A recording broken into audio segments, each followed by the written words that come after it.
All right, welcome back, everybody. Hopefully you had a good little break there. Welcome to our last full session before our luncheon of the 2024 Von Braun Space Exploration Symposium. Once again, thank you so much to Boeing and Northrop Grumman for being our sponsors all day today. We appreciate it. So, an astronaut discussion. Astronauts of today and tomorrow will be going to the International Space Station, commercial LEO destinations, to the moon, and eventually to Mars. What kind of skills and training are needed to travel further into space for longer periods of time? How will humans and machines work together to advance exploration and discovery? Who left the door open? Our panel of astronauts will share their vision of sustainable space and what kinds of partnerships are critical for the next era of space exploration. Join me as we welcome this session's moderator, Jeff Faust, senior writer and at our media sponsor, Space News. Jeff.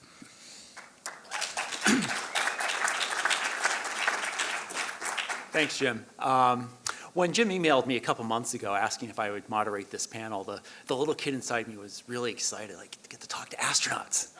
The adult in me was actually excited too, because I get to talk to astronauts. But if you've been here throughout the whole conference, this is sort of like a natural culmination of the discussions that have taken place, because over Monday, Tuesday, and earlier today, we've had a lot of discussions about key technologies, whether it's nuclear propulsion or AI, strategy, workforce issues, and all of that. But all this is leading to, in most cases, the ability to send humans to Earth orbit and beyond Earth orbit, back to the moon, on to Mars, and so on. So I think this panel is an excellent opportunity to get perspective from people who have flown in space in terms of how all of these things will come together, sort of lessons learned from past programs that can be applied to Artemis and future initiatives, and so on. So I think this is really sort of a great opportunity to tap into the expertise of this panel here when it comes to the key issue of human spaceflight that attracts so many of us to this conference.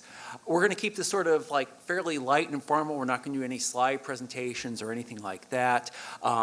I am going to open up fairly early on in the discussion, maybe after half an hour or so, for audience Q&A. So start thinking about those questions as we get on. You don't have to wait to the last 10 or 15 minutes to do so. So rather than read sort of like formal bios of Alvin and Doug and Mark, I'm going to ask each of them to sort of introduce themselves in a minute or two, talk about their experience, what they're doing right now. So Alvin, why don't you take it away? So hi, I'm Alvin, and I am a recovering astronaut. Since I left the Corps, I'd say about 13, 14 years ago, I went into a project called Deep Space Habitat, which I was charged with coming up with a fictitious spacecraft in which we could develop technologies for very long duration flights, such as you might expect on a Mars round-trip mission. It was very gratifying to be sitting there every day and coming and think about things that you would think of in an Arthur C. Clarke novel or something, and simply how do you handle things like getting rid of your trash out on a Mars transit trajectory or things like that. And it was good to see a lot of things that came out of that are being incorporated into the current gateway design out there as we plan to go out to the moon and on to Mars. From there, I went out to Air Force Space Command at the time, which is now Space Force, to go be the liaison out there, and got kind of caught up in the world of policy and making and legislation. Wound up at NASA headquarters for my sins, and spent some time out there. So right now I've been doing work first as a DoD liaison from NASA headquarters, and then recently I've moved over to take over space sustainability, which is taking on the problems we have with things like orbital debris, and trying to make sure we don't recreate some of those problems as we go out to the moon and Mars in the future. Good afternoon, Doug Hurley. Background, I was a Marine fighter pilot for a while, test pilot, then Alvin and I were in the same class, joined NASA in 2000. Was lucky enough to get to fly with this guy in 2009 on Endeavour. STS-127 flew STS-135 to close out the shuttle program, and then a few years ago, now I think it's like 4 years ago now, DM2 commanded that mission, first test flight of the SpaceX Dragon to the space station, and then got a bonus 3-month stay on the space station. I know that's probably not quite the same now that Butch and Sonny got a bonus 8-month stay. So, but anyway, it was a really neat reward to be able to get to spend a little time on space station since we'd spent a ton of time building it. I now work for Northrop Grumman, very proudly live out in Utah, so we build solid rocket motors for almost everybody, and it's just love working with that team, and we've got a great organization. Over to you, Mark. All right, thanks. Hello, everybody. My name is Mark Polanski, and similar to these guys, I mean, we all have military backgrounds. I was in the United States Air Force, and after that, got to go ahead and had the good fortune of flying for NASA before I got hired as an astronaut. So I actually was an instructor pilot at the Johnson Space Center for about 4 years, got selected, got to fly 3 space flights. All of them were on the space shuttle, and all of them were constructing the International Space Station. My last flight was Doug's first. Was really pleased to go ahead and get to fly with him. I'm sure I've gotten to fly with Al in T-38s and other things over the years.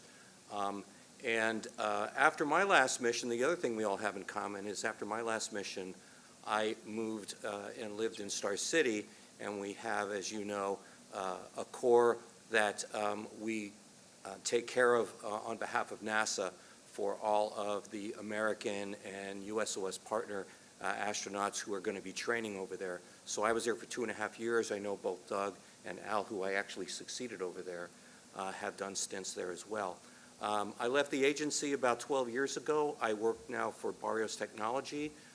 We are a woman-owned small business. We're based out of Houston, Texas. We also have an office and a large presence here at the Marshall Space Flight Center. We do a lot of engineering solutions with systems engineering, with operations, with mission integration, and we do a lot of that both on the government side and the commercial space side. Myself, I now am a program manager of a contract that we have out of Johnson that supports all the different human spaceflight programs, mostly for, engineering type support. Great. So as you see, some great backgrounds here from all of you. The first question to start off is, from people looking at the outside, when you see astronauts get assigned to a mission, to go fly a mission, from the outside it looks like, okay, you get picked, you do a little bit of training, you go off, you fly the mission and come back. I know that's going to be different inherently with a lot of the exploration missions coming up because these are developmental programs in many respects. So how can NASA leverage that expertise, that astronaut expertise when they're assigning crews, when they're training and so on, to get the most out of the experience that astronauts have to make sure that systems are being designed correctly, that there aren't any sort of, issues with interfaces or procedures or so on? How to best tap that expertise when flying those missions? Mark? They all start looking this way. It's like, You first. Okay. So it's really, really interesting. So when I was flying shuttles, first off, I did not come in at the very beginning of the space shuttle program. So a lot of the things that you talked about had already been worked out by other astronauts over the years. That being said, there were still quite a few number of things that we would go and have to do for the first time, whether it was, and I know this is going to sound really strange, but there used to be a time when they didn't even use GPS on shuttles, and then they started introducing that. I know Al can't believe it, right? But so there were a lot of different systems that came in. We wound up going from old steam analog gauges to a glass cockpit. And so we got to go ahead and provide a lot of input for things like that. So I think that as you go into developmental programs that we have now, you're definitely going to want a lot of perspective because you do have people that can look at things a little bit differently from what it's going to take to do something when you're actually in space, in a microgravity environment, versus what you're going to do here on the planet. So I think that's going to be an integral part of it. But at the same time, we have to make sure that we just don't overtrain to where we're spending years doing something that we're going to go ahead and accomplish in a short period of time. And I know that when we go beyond Earth orbit, we're going to have longer missions that are going to be going out there. But there's going to be a balance there, and we're going to have to kind of figure it out as we go. Yeah, I think, just to jump off Mark's discussion about the shuttle, when we flew shuttle, we were at the very end. Everything was very rote. There was a very specific training flow. And I know when we started working with SpaceX, we had a clean slate, not only with training, but just how the human vehicle interface was going to take place. And so I think, the skill mix, you kind of talked about it there. I mean, the decision was made that, okay, we certainly want to have people with test pilot experience in the initial phases, but then certainly for these longer missions beyond low Earth orbit, you're going to want a huge combination of folks to kind of man the mission. But I'll never forget, when we were in a room and it was like, okay, how are we going to fly Dragon? And they're like, well, what about a touchscreen? And I can tell you every fiber of my being was like, as a pilot, was like, you got to be kidding me. And He didn't say kidding. I didn't. I honestly didn't say anything. Bob Benkin, my crewmate, was squeezing the back of my arm so hard because he knew I was going to probably go, what are we doing? But I think that's the other thing is, granted, we have experience flying in space, certainly, but it also is going to take that imagination, the advances in technology. What is a better way to fly a spaceship or interact with a spaceship and all those things, and to be open to those ideas and not be the crotchety old man that says, no, we did this 40 years ago, so let's keep doing it this way. And so I think that was the great part about it was, okay, show me how we're going to do this, and then literally 4 years later, I actually did fly a spaceship with a touchscreen in space. So even going back to the days of Mercury, the astronauts all were given technical assignments upon completion of their training, and you'll spend all your time before your mission, before you're even assigned, just being hugger-mugger with the operations team, the engineering team, even the contractors out there doing those pieces out there. Because, again, a lot of this is unscripted, unlike the shuttle, which we all came in about 25 years into the program. Even space station, which was pretty much my technical assignment for most of the time when I wasn't flying. Even though we'd gotten the first module up, much of the work was still being designed on how we were going to operate and use that. And it was a case where not only did I get to contribute a crew member's perspective to that, but I was also learning about what the engineers were thinking, what the operators were thinking, what the folks in mission control were thinking, to the point where when I was on my particular missions, I could almost tell by the tone of somebody's voice coming from mission control what they were thinking and communicating that. So it was a two-way street, so it's helpful. I didn't understand that because it's not how I worked in the Air Force. I went to my flying squadrons, I flew my aircraft, I threw the keys back at the crew chief at the end of the flight, and I came back for the next piece out there. It wasn't a part where I was part of any program management office or any other piece out there that was managing it. In NASA, it's much more integrated, and so it's a case where there's an exchange of information across all those different disciplines in working a mission. And when you're looking at what NASA is doing right now to prepare for the Artemis missions, are they in the right track? Or are there things that they should be doing differently in terms of getting astronaut expertise involved into the planning and preparation for missions or development of specific capabilities? I don't have firsthand knowledge what the crew of Artemis II is doing on a daily basis, but I know all of them. And Reed and Jeremy and Vic and Christina, they're all professionals. And there is no way that they would not be engaged in trying to figure out the operations, the training, making suggestions from things that they've seen over the years and being a part of that. So I am dead sure that that's happening. I also know, and there are a lot of people out here that are either currently with NASA or formerly with NASA that have been, either flight controllers, flight directors in training, and it's always been a partnership, which is one of the things that I really loved about getting to work for the agency and doing this. It's not one versus the other. It's a team with a common mission, and so I am very, very confident that that is taking place today.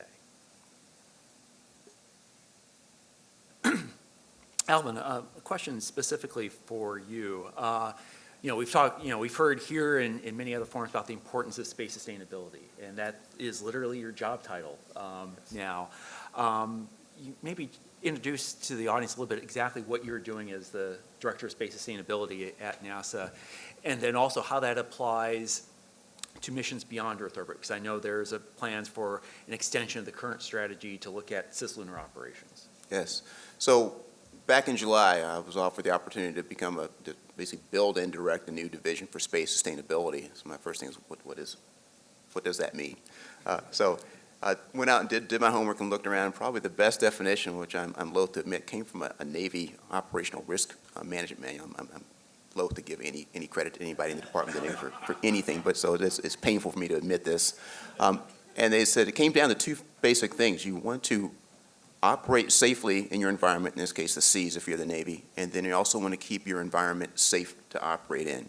And so those are the two big aspects of this space sustainability that I'm after. And so we've got an environment up there in low Earth orbit where there is debris out there.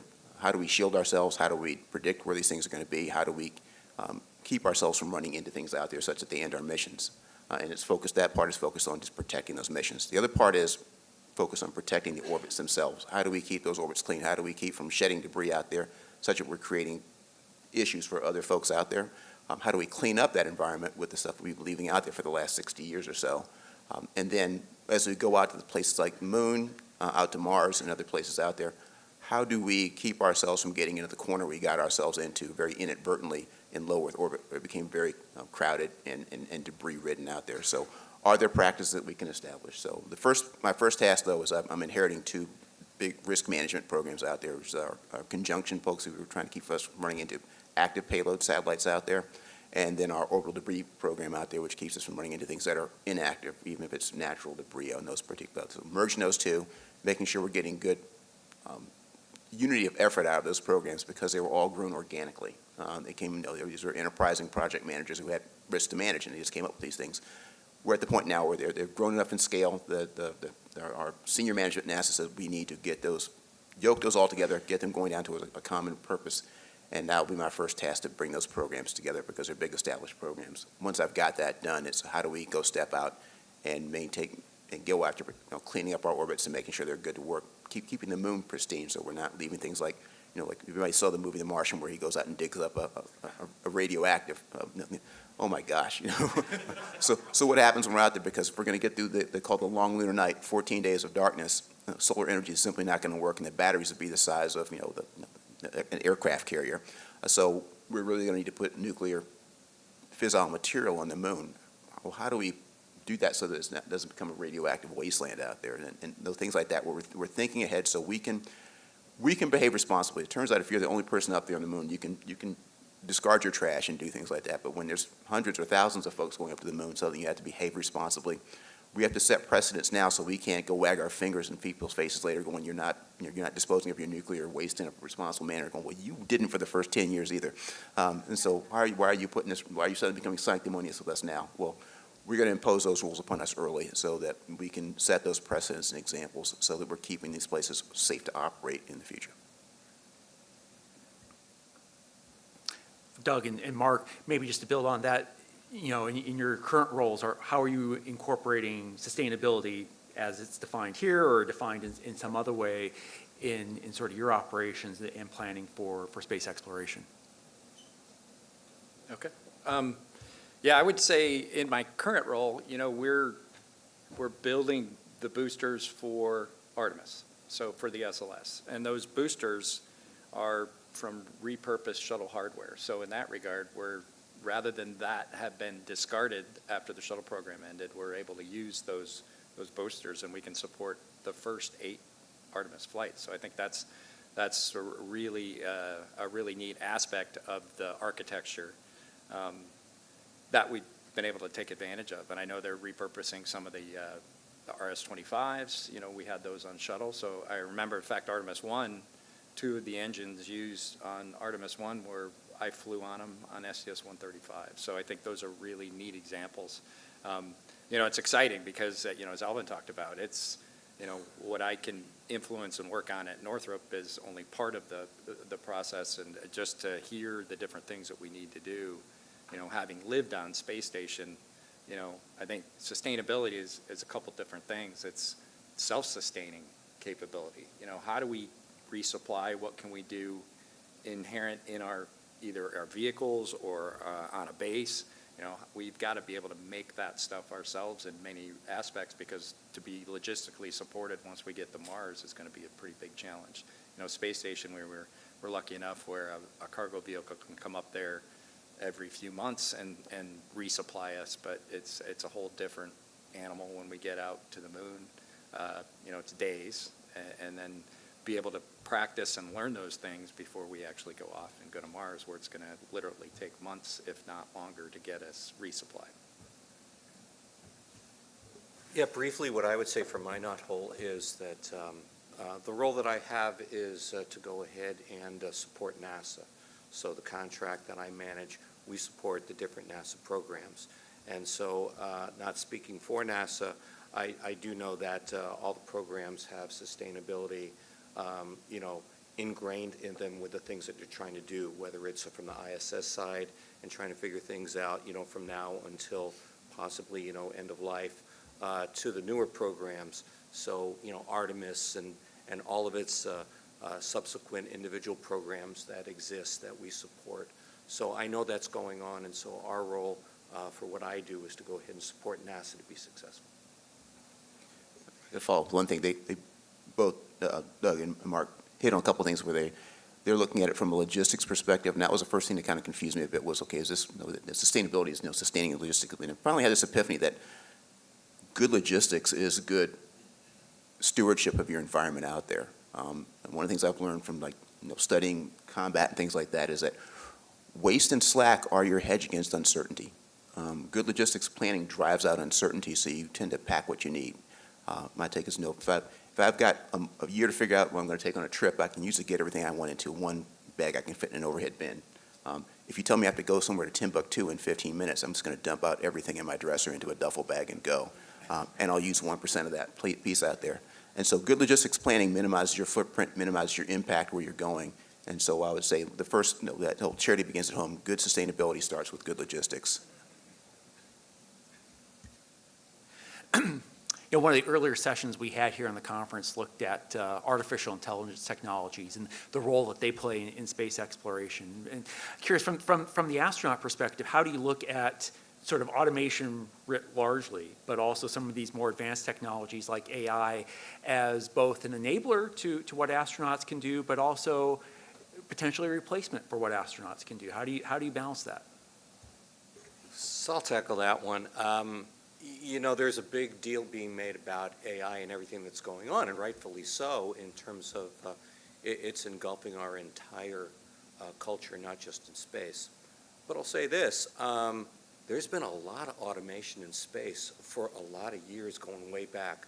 So I'll just talk about what I know is that we had 5 general purpose computers, we called them GPCs, 4 of which ran on the same software called PASS. And when Doug and I flew on STS-127, for those 8.5 minutes from launch until we got to orbit and hit what we call MECO, we had one switch throw that we were required to make, and that's it. And that one switch was uncage our attitude indicator, which would have been spinning around because, it would have been in one of those null points there. And that was it. And everything else was to just monitor the computers and make sure they were doing what they were supposed to be doing. And then we were triggered to take action if something happened.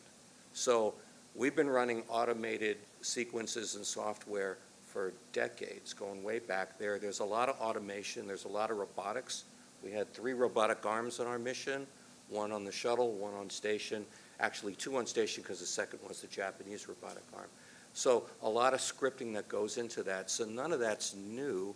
I think what's going to be new is whether we're going to have something that's going to be a little bit more autonomous and supposedly it's the I in it, right? It's that intelligence that it's supposed to learn from doing things and evolve. Whereas what I've dealt with in automation is it's just programmed to do this one thing and it does it over and over and over again. So I think that's really, really interesting. I liked flying in an era where I did the flying and I had controls. Doug was talking about touch screens, right? And I like having sticks. I'm real old school. So I think it'll be an adjustment for folks that have been operators to go ahead and sort of stand back and watch these things do what they're supposed to do and be ready to step in. But I think it'll be a learning curve and a partnership. Yeah, couldn't agree more. I think what you're seeing in the airline industry today is a good transition in some respects. You know, the newer airliners, the pilots are just systems managers, and they rarely are actually flying the aircraft. And I think, you know, certainly transitioning from shuttle to commercial crew, and I don't know the specific architecture with Orion, but it's mostly automated, but it can also, crew can fly manually and will. I think there's a plan to do some manual flying even on Artemis 2. My point being is that, you know, it's that as technology grows or advances, there certainly is going to be a need or a balance with AI that I think is going to help future crews. Certainly the automation is going to help future crews, and I think also, and we've had this discussion in the past, but I think it's going to be something that we're going to see in the future, is this human robotics combination where the robots can do the work and where the humans can do the work. And it's all those things combined, I think, is what we're going to need to be successful, certainly as we push out into the solar system. And I'll say, like these guys, I did what these guys have said. When I was working Deep Space Habitat program, this again 12 to 15 years ago, they were developing some of the artificial intelligence things out there to help us on a Mars mission. One of the things about going to Mars is that you maybe have a 45-minute round trip time between what you transmit to mission control and what comes back to you. And so you require this high degree of autonomy. Can you get the effect of having mission control talk to you there on that spacecraft with you with artificial intelligence? And even back then, I was impressed with what was able to be done. We simulated a thing where we took a meteor strike on our fictitious spacecraft. It was able to go do the diagnostics just based on the system's failures. Some things that didn't have the right telemetry to make decisions, and it knew to ask, can you turn off switch, go to switch A or switch B. Doped out what it was, figured out what the corrective procedure was, and was able to go back so far as to replan our schedule for the following days to allow for repairs. It was, this is nowhere near the art level of artificial intelligence we have today. And so it tells me that those things out there, again, as a supplement to human presence, it's great. I don't know if it can completely replace it. What I have not seen is where you wind up in places where you don't have a body of knowledge. These artificial intelligence routines are good at learning what's out there that already exists from what's done historically, what they've been programmed and told. But what happens when you're out there with something that's completely off any script out there? And until you have the ability to bring in things like imagination, creativity, and just throwing something at the wall to see what sticks, you might want to have people in the loop until we get to that level, because whatever, how well you plan, you always have to plan for the unexpected in a human spaceflight mission. How would artificial intelligence today handle something like Apollo 13 back in the 1970s? Would it have been able to do things like put square filters into round holes and that type of piece out there? That's where humans excel, and I think that's a forward challenge for automation and artificial intelligence. So no one's worried about HAL 9000, it sounds like. Deeply afraid. Yeah, maybe a little bit. What are you doing, Doug? Yeah. All right. Both, new technologies like this, also new missions, new destinations. I'm curious, what sort of differences in the training do you expect to see for future astronauts, or the expertise that NASA will be looking for future classes of astronauts to carry out these missions, given the different destinations and these different capabilities that we have? Yeah, it's a great question. I think, in our astronaut careers, we kind of have seen some of that transition already occur. When we first got to NASA, as Mark said, the shuttle training flow was very, very, etched in stone.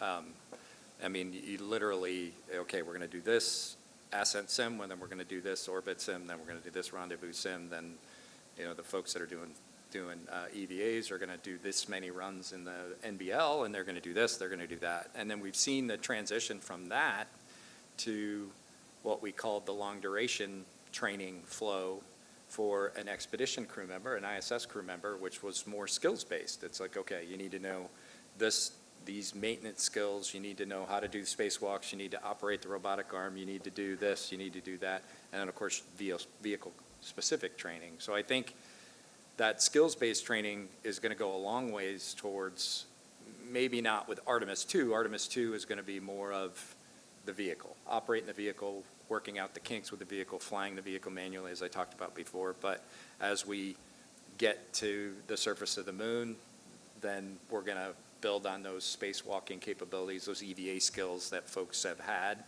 They're already doing that in the NBL. They've got a lunar habitat on the surface of the NBL. They're trying out new suits, working through the new suits. So all those things, it's just kind of a buildup as to what they need to do for those early lunar missions. The other thing, I think, and this is something was always a bit of a challenge to me, was the crew assignments.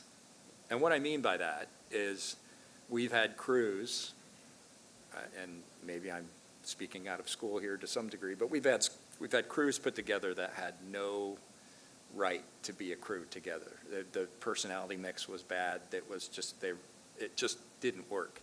And so I think as these missions get longer, and we've seen that on Space Station, these longer missions, you really have to try hard to get the crew mix, just the mix of personalities along with the skills to successfully complete the mission, because that's the first thing. But we've really got to go a level deeper with crew assignments to make sure the crew is successful from an interpersonal standpoint, because it makes a huge difference. One person on a crew that's kind of dragging people down, or maybe being, not working in the same direction as the rest of the crew, really makes a difference. So I think that hopefully gets a little more emphasis as we're going forward. Doug, I thought you weren't going to talk bad about me and my crew. Yeah. I think just to echo a little bit of what Doug said, Shuttle was able to go ahead because the missions were short. They were able to be very, very mission specific with your training. It's not like you were going to go up there and the mission was going to change because of timing. When we went up there, it was to deliver the Japanese exposed facility, to do 5 spacewalks, to go ahead and do a bunch of things, and that's all we were going to do, so we could train for those specific things. When you're going up there for 6 months, you might think you're going to do something during that time frame, but then things happen and you slip out, somebody else is going to do it. So you can't train overly for specific things, so you have to be more skills-based. First time we go on the moon, I think it's going to be a little bit of a combination, because there are going to be some things that are going to be very specific, but there are going to be other things that are generic. And I think we'll find out that balance as we go forward with those type of missions. I agree with everything that Doug and Mark have said. I would say all of us watched a pivot from the shuttle program, which was, again, very much a mission-specific, I would call it sortie-based training and preparation, to Space Station, which was much more of a, like you said, just you're out there for a long duration, anything can happen, so you don't just zero in your scope on a few different tasks to be done out there. I think as we go back to the moon, there's going to be some that bring back some of those specific, you're not giving it up entirely, that kind of generic skills piece, but you're going to go out to the moon, at least initially, with some very specific tasks to get done, and things like landing, going out, doing our first spacewalks, getting things out put together. And so we're going to have a mix of things where we're going to have long duration sorties in low Earth orbit, and these very sortie-based missions out to the moon, both of which are skills we need to maintain, because when we go to Mars, you're going to have to meld those two together. You've got a very long mission with a very specific set of things you're going to do when you get out to Mars and come back. So I don't know if anybody genius planned it that way. It just turns out, well, that we're setting ourselves up for these long missions out to Mars.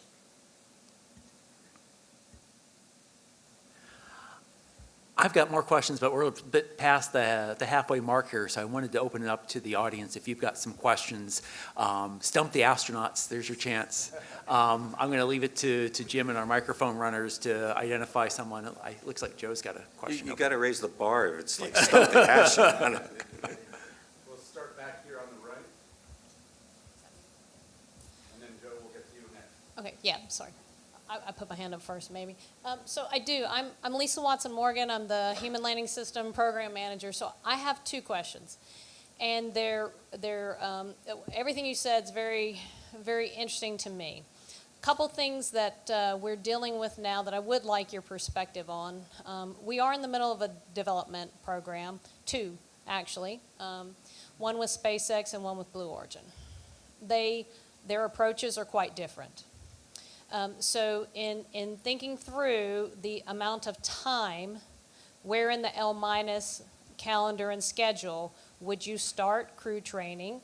To your points, really, is it skills-based or is it specific? And I agree, it's going to be a blend of both. And so I would like your comments on that, given that clearly one's going to be touchscreen, right? I mean, I think we've already said that, or that's probably the approach. And the other may or may not be. We'll have to wait and see. But so given that information, when would you start the training?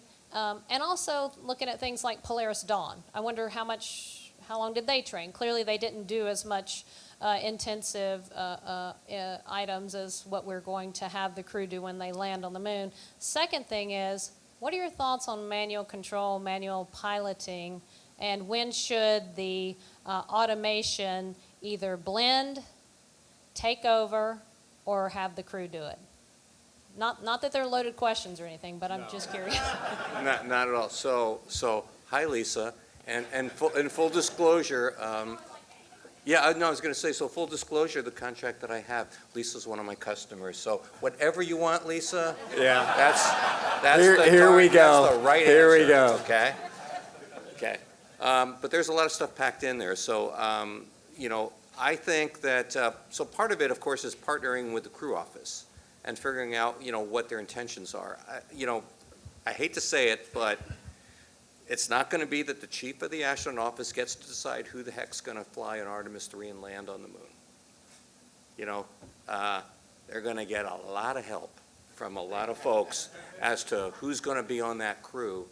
And so until you get that, you just need to make sure, that office needs to make sure, and I'm sure they do, have folks that are assigned to this so that they can go ahead and be in there. It's just the same as in the early days with astronauts when, they sent them to different facilities and they were in charge of different things. And their job was to learn as much as they possibly could so that they could answer questions like that, which they're going to be better able to do than somebody like myself. But certainly, if it was me, I'd want to get involved as early as I could just to have some, foundational knowledge of what's going on with these different vehicles. And then to go ahead and shift, I don't like complete automation, and I'm not an advocate for saying that a pilot's got to fly everything all the time as much as I would want to do that, and I'm serious. But we have had some instances in the past of airline mishaps, and there's a notable one that happened, I think, in South America, where crew members were letting the computer do everything, and they got distracted, and they couldn't figure out exactly where they were in the flight plan, and they passed some waypoint, and they were trying to reprogram it to the point that they ran into a mountain, okay? So, and part of the deal on that one, too, is it's not easy to just kind of be an observer and then be asked to, at a critical moment, step in and take over. I'd advocate that you're better off being in the game somehow than just watching. So, but that's my opinion, and I'm sure that, the companies that are building these things, and there are reasons why you want to automate things so that you can go ahead and take some load off of the crew and training and do things that are going to be, more redundant. Again, back to shuttle, there's a reason why we had the computers fly most of the ascent and a lot of the entry. We could go ahead and do a lot manually, but it was a lot harder and it wasn't going to be as precise. So, might be a cop-out answer, Lisa, but I mean, that's the best I can give you. Yeah, Lisa, from my perspective, obviously we got thrown into the early days of the commercial crew development. So I think there's a real analog there, based on the fact that the previous space vehicle we had developed was, Bob Crippen and John Young in 1970s and 80s, the space shuttle. So we kind of had a blank sheet in a lot of regards. And as Mark says, I think it's not only the crew office, but the support teams, the training folks, the engineers that support the crew office. You have to, the early involvement is key. Now that might not exactly be the crew member. We were lucky. We knew we were going to fly either Starliner or Dragon, so I think that was potentially advantageous. I just know that, as Mark said, the politics are going to involve crew selections are going to go to probably to the White House, if I'm guessing. But that being said, when to start training is a really hard answer, because you've got to have a system that is at least half-baked from a crew interface perspective. And we were not ready to train on Dragon until probably within I would say, what you would consider training, till well within the year we flew. So mid-2019, late 2019, we flew at the end of May in 2020. And prior to that, it was more just, as Mark alluded to, just the crew being there to offer input, insight, and not necessarily to say that, hey, we need to have this display needs to be green, this one needs to be blue, and I need a window there. Not that type of stuff, but just, hey, what's going to work for the mission?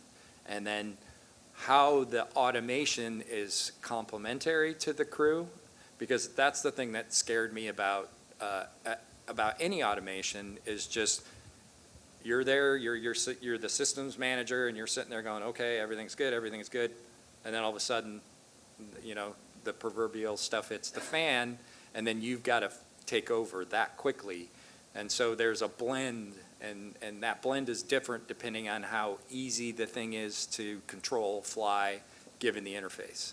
With Dragon, with a touchscreen, that interface worked well, but it probably wouldn't have served well for an ascent issue or an entry or descent issue. It worked fine in space. So that interface has to be, I think, gauged along with the criticality of whatever your mission is at that point. Landing something on the surface of the moon is pretty critical. So I think those things, and then where those handoff points can be between automation and manual flying is important too. And then, of course, the interface itself, needs to be well considered. And if a touchscreen is going to be something that needs to be employed to do a critical pinpoint operation, it's going to need to be a really good interface. I would just leave it at that. So all three of us have been test pilots. We've all gotten in an aircraft that we're not necessarily familiar with and just had an operator's manual thrown at us. Probably while in school, but in real projects, we don't just take an operator's manual and just hop into an aircraft. We want to know what's going on with the man behind the curtain, what's behind those interfaces and those black boxes out there. So we understand the aircraft systems and how they're going to respond in under any circumstance while we're out there flying, because our lives sometimes literally dependent upon that. So for me, it's not a question of automation, crew in the loop. It's understanding how those things work in different situations, and what your workload may be, so you can prepare for those particular pieces out there. And that's that part where our crew members are out there getting intimate knowledge while these guys are putting designs together and those pieces out there, making our inputs where we can, but sometimes there are things that are just beyond our control or even beyond their control. So, but part is understand how those systems will work. And I think there's a case where whether you're going to be on a Blue Moon or you're going to be on one of the Starliners, understanding how the automation can and cannot help you, understanding how the manual controls can and cannot help you, because even if you're in the loop, if it's something that's not intuitive to you or something that's been trained into you for a while, having control of it doesn't do much. You all know that during that shuttle ascent, there was a part where the shuttle had a body flap that would come down to keep that stack from shivering apart during ascent. There's no gauge, no intuitive piece out there, nothing we brought over from our flying of aircraft that would have helped us to manually control that body flap during ascent. That's something that was simply programmed in there and done automatically without any insight or knowledge as to what that thing was doing. And so automation, even without our ability to influence it, isn't necessarily bad, but something that we can't control intuitively. We do best when it's something that we know how to do from seat of the pants flying. It's good to get in the loop and knowing something's not going right, but there's so much of it out there, especially at the speeds, the altitude, the regimes we're flying at that are completely unfamiliar to us. And it's hard to sit there and translate that back into something that is familiar, intuitive to you, that you sometimes just have to trust that the engineers are doing the correct thing. But I think it's knowledge of the systems is what's going to carry you through in any of those cases where you, especially when it's something new and unflown like we're seeing right now. All right, next question. Oh, yeah, thanks. Joe Cassidy from L3 Harris. As we contemplate really long duration missions with people going out to Mars, could you comment from your perspective on what some of the crew health risks are, and how will Gateway help us retire some of those risks? Since I have spent a couple of years thinking deep thoughts about those particular things. For me, the single biggest thing that worried me when I was thinking about missions to Mars was galactic cosmic radiation.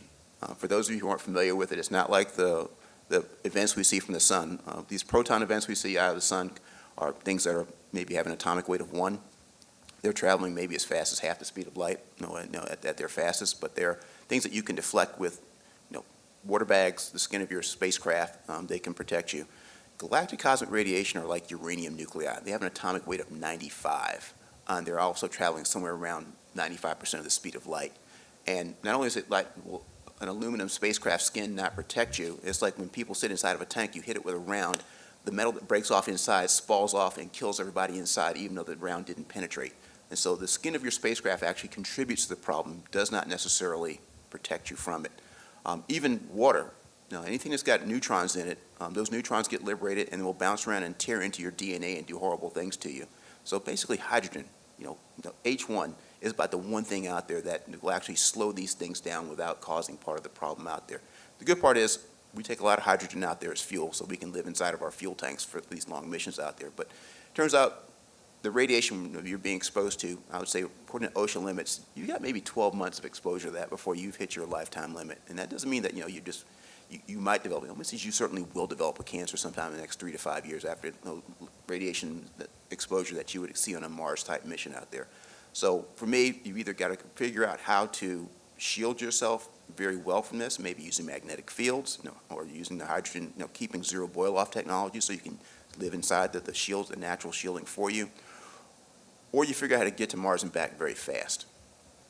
My personal feeling is the latter of those two, that there's somewhere out there by the moon. There's one of those little signs you see on the amusement park that says your technology has to be this advanced before you get out beyond cislunar space. And I think that technology is going to take us somewhere beyond chemical rockets, maybe nuclear propulsion or something like that, such that we are able to complete those missions, get to Mars where we can burrow in while the time we're there and get away from that radiation, and then while we're coming back, sprint back to Earth at the opportunities there. So we're spending the least amount of time exposed to that galactic cosmic radiation. There's lots of other challenges out there, but I think that is the one I thought was the longest pole that we have to get after.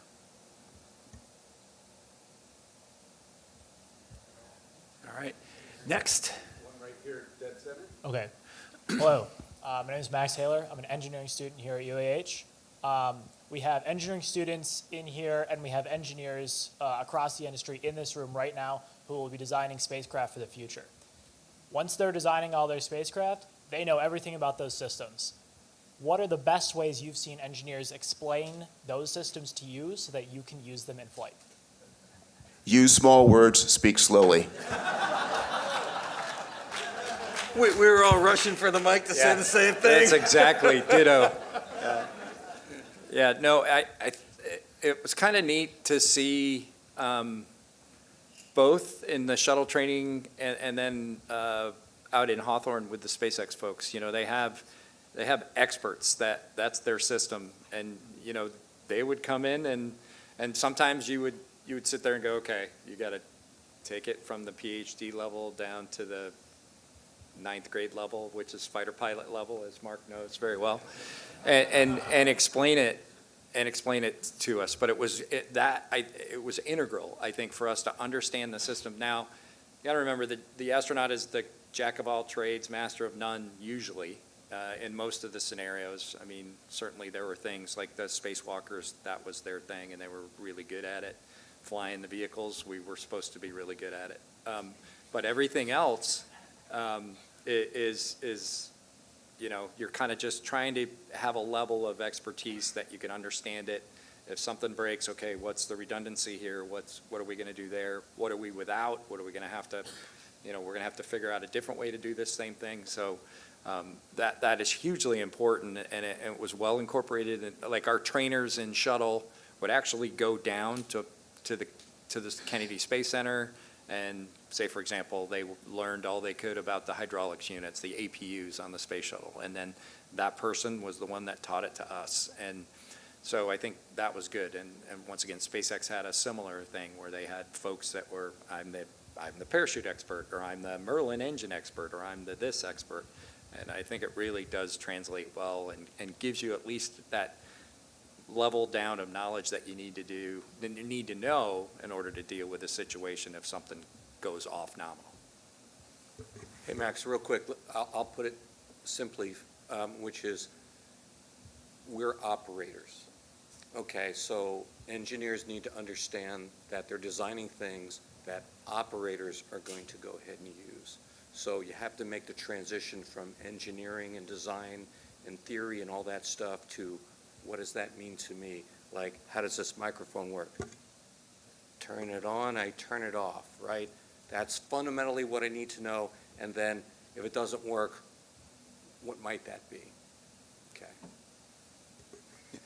And having said that, in my previous flip response, don't necessarily underestimate the level of sophistication of the folks you're talking to. I spent a lot of time in middle schools, and I've talked to 10 to 12-year-olds, about really advanced concepts. You take the jargon out and get down to the basic concepts. They can grasp that to the point where they'll come back and ask me questions that absolutely floor me. It's like, okay, you never had a class on nuclear physics, but you got this. And so, because most things they're not that complicated. So the thing is, if you can get out of it, you're buried in this world of jargon where you've got all your acronyms and pieces like that. You go back what I call JPE, just plain English.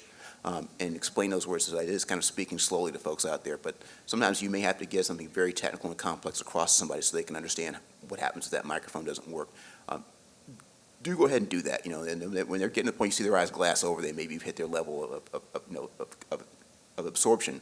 But do push them to that level. It's okay to strain somebody's intellect a little bit when you're trying to get something across, especially where there's safety involved. All right, next up.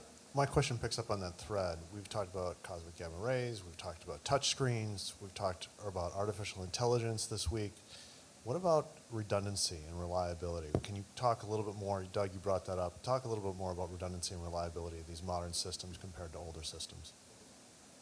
Yeah, I mean, it's critical, right? Because you're going to be on the surface of the moon, potentially going beyond the moon to Mars. Shuttle had 3 or 4 redundant backup systems. Like Mark said, we had 5 general purpose computers. 4 of them were on one load of software, and then we had the BFS, the backup flight software. So I think, I guess just the short way of saying is, yeah, you absolutely need redundancy and probably triple redundancy based on whatever level of that system criticality is when you're going somewhere. So obviously engines are hugely important.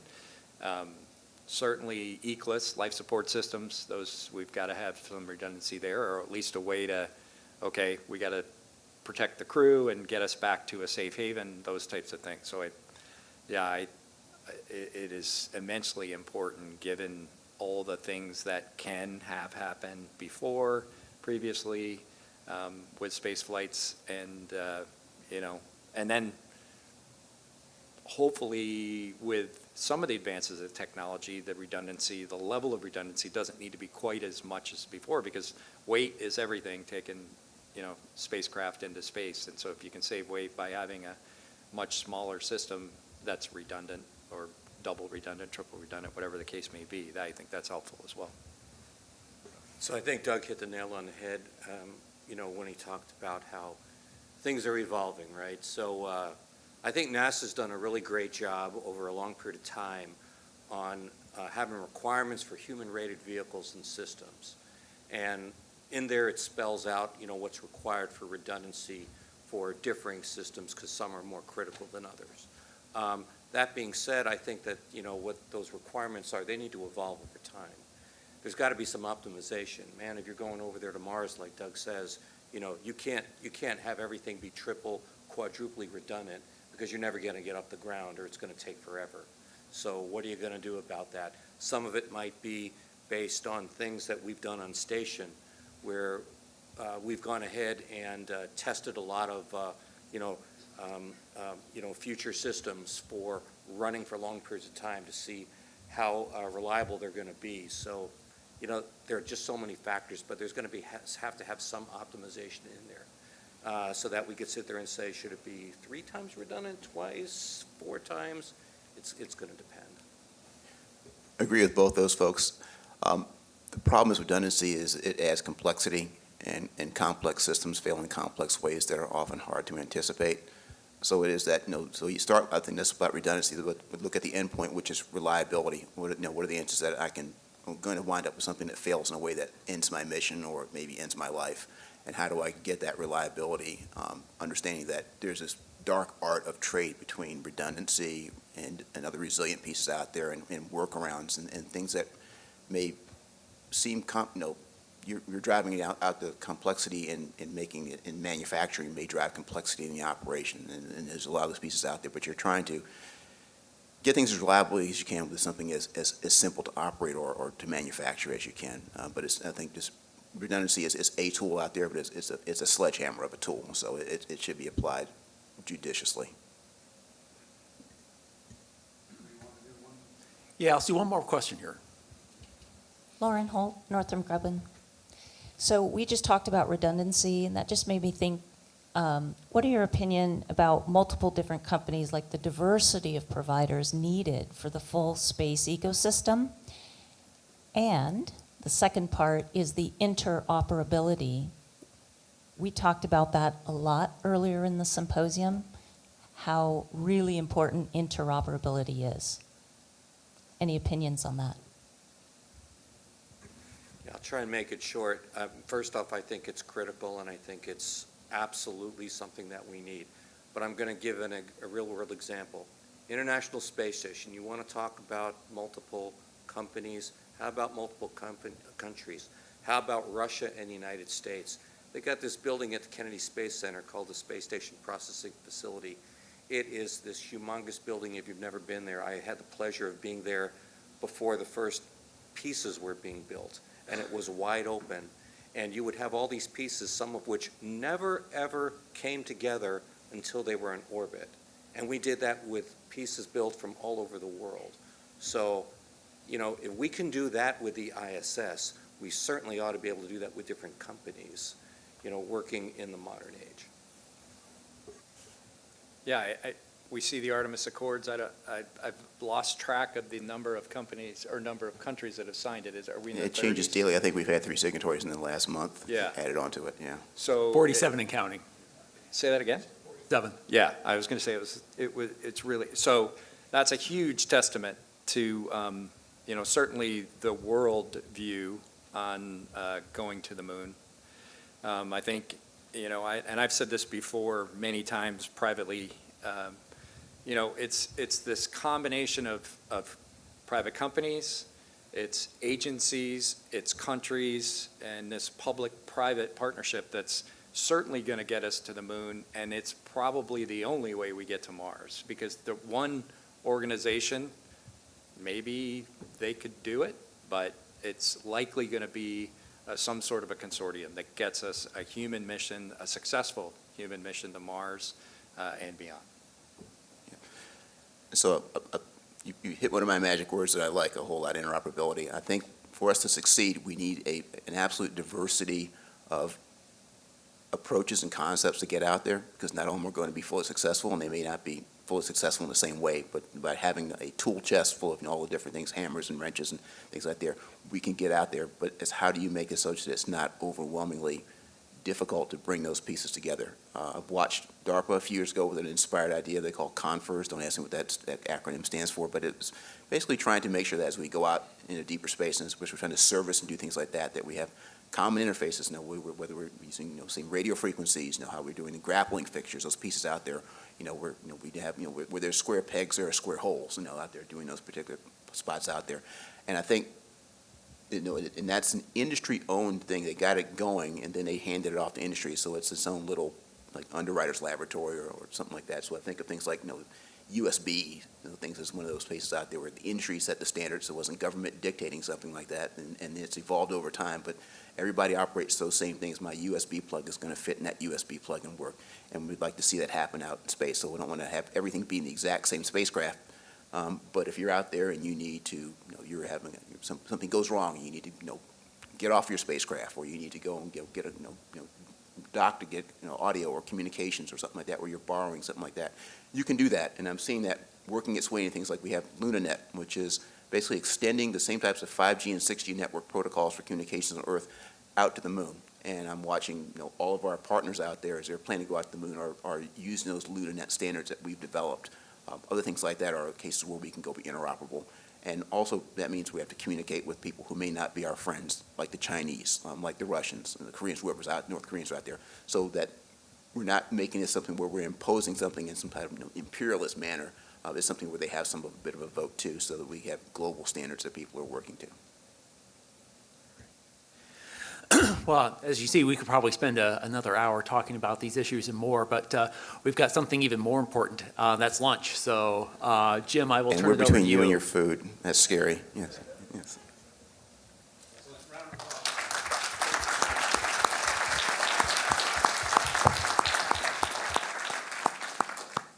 Hi, everybody.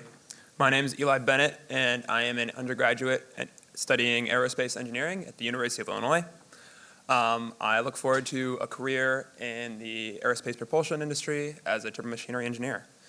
I'm also the president of the Liquid Rocketry at Illinois Club. We're a club at the University of Illinois of about 50 to 60 engineers developing the first ever collegiate-designed pump-fed liquid rocket engine. So if you're curious as to why there's so many Illinois students here, or if you're representing a major aerospace organization, I would love to chat about a possible partnership or sponsorship. So that concludes our panel sessions for this day. We're going to now transfer over to the Student Services Building for a luncheon and fireside chat with Wayne Hale and Jim Free. See you all at lunch. Thanks.